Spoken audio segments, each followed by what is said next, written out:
we may use blank properties to like terms. These properties can be used to simplify expressions.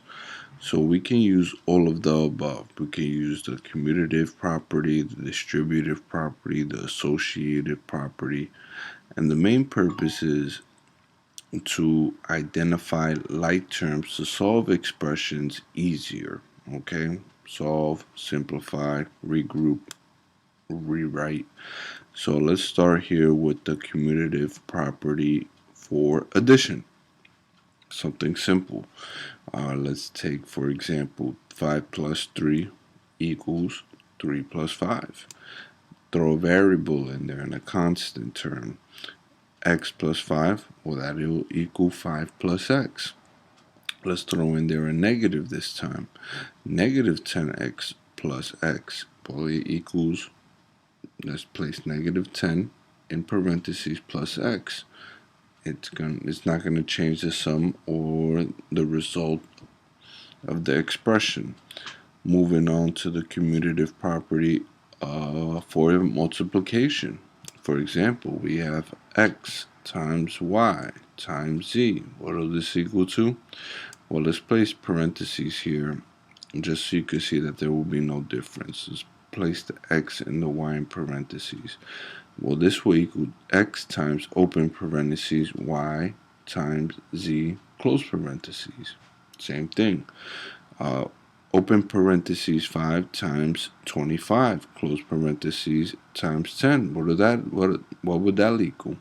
Well, same thing. 5 times open parentheses 25 times 10 close parentheses.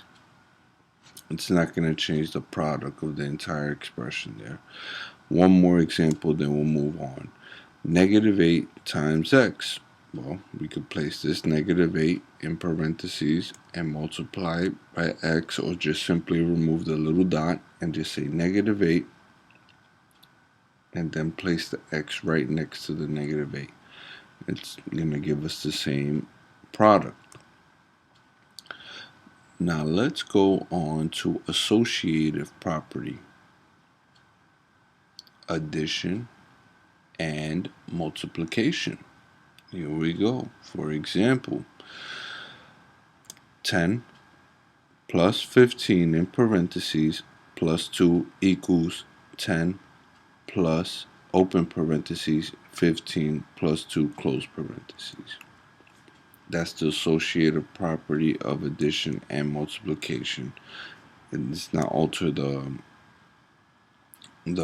product. Oh, excuse me, the sum, regardless of where we place the parentheses.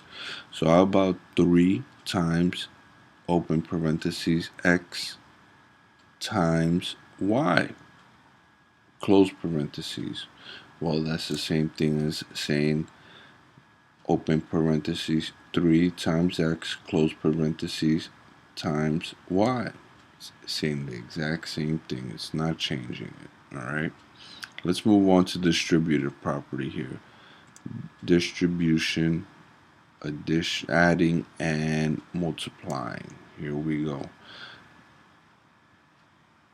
So we have 3 open parentheses x plus 5 close parentheses equals, well, let's use the distribution property. Let's get distributive here. 3 times, let's distribute this 3 to x and 5. And how will we rewrite this? Well, it's going to be written as 3 times x plus 3 times 5. It's fairly simple. We just use the distributive property for multiplication. How about 5 open parentheses x plus 2 close parentheses? Well, let's distribute the 5 once again. 5 times x plus 5 times 2. All we did was distribute the 5 to the values within the parentheses. Alright, well, we stood true. So how about 5 times x plus 10? Well, this equals the exact same thing as 5 open parentheses x plus 2.